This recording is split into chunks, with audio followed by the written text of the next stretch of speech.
Hello class, I am Caleb Young, and today I will be having a lecture over diversity in the workplace and the critical approach.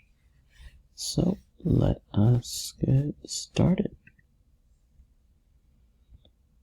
So the critical approach, what is it? So the critical approach is defined as organizations as locations of domination.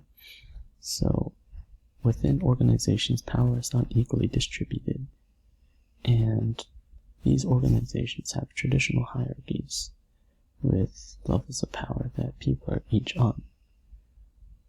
And what this means diversity-wise is that organizations are seen as an arena where the more subjugated groups have to deal with the domination of those in the higher power. So what is the arena? So an arena, in this case, is minorities within the organization are constantly in trying to escape the hegemonic relationship of the higher class. So a hegemonic relationship is just a relationship between one group of a higher power and one group of a lower power or a lower class. So while minorities are fighting within the arena, the higher power, usually white men of the organization, usually do not have to deal with the same struggles those of the lower class have to deal with. This creates separation between the lower minority class and the higher majority class. An example of this comes in Brooklyn Nine-Nine, Season 4, Episode 16. So in this episode, Sergeant Terry Jeffords is walking through his neighborhood, and he goes to go pick up a blanket that his kid dropped out of the car at night.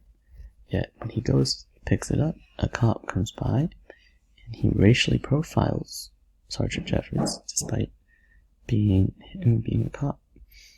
Even despite Jeffords being a cop, the other cop asks why he's in that neighborhood and that he doesn't belong.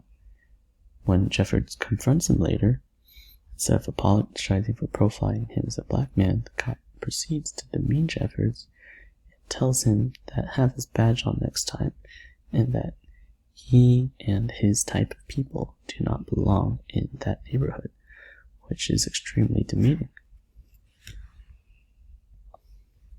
So how does this relate to the arena metaphor?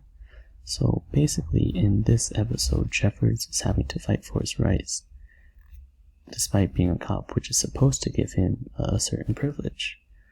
The cop who racially profiles him seems to have a sense of superiority, as he has no empathy for Jeffords, and because he is part of the higher power, like the white cop within the police organization. Because Jeffords is a minority, Holt also tells him not to file a report because it could damage his career. And we all know that a white man in Jeffords' situation, a white man would not even be in Jeffords' situation because he would not have been profiled for walking on the street. It shows that Jeffords is at a distinct disadvantage as a black cop because even if he wants to fight for the right thing, like to get justice for his treatment, it could derail his career and ruin his motivations, which is just awful. And it means that Holt says that Jeffords needs to pick his fights, so he says, in order to actually make change within the organization. So how could organizations do better? So organizations have to understand that minorities have different experiences than predominantly white men. Minorities are treated differently. There are certain prejudices that we put up with that white men do not have to put up with within organizations. And that's just a simple fact that organizations need to realize.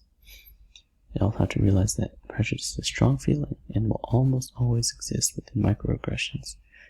So, even if you think that things are going away with a seminar or training or whatnot, it's going to take a while before prejudice is completely wiped out within your organization. You have to always constantly be on the lookout or any signs of it. A good sign from the show is that despite Captain Holt saying Jeffords shouldn't file a report, Holt realizes that through his work he is finally in a position where he can make change within the organization. Therefore, he does file a report for Jeffords, and it gives hope that because Holt is also a black man, that minorities can have power within even predominantly white organizations. So, thank you for listening to the class. Hope you all have a great day.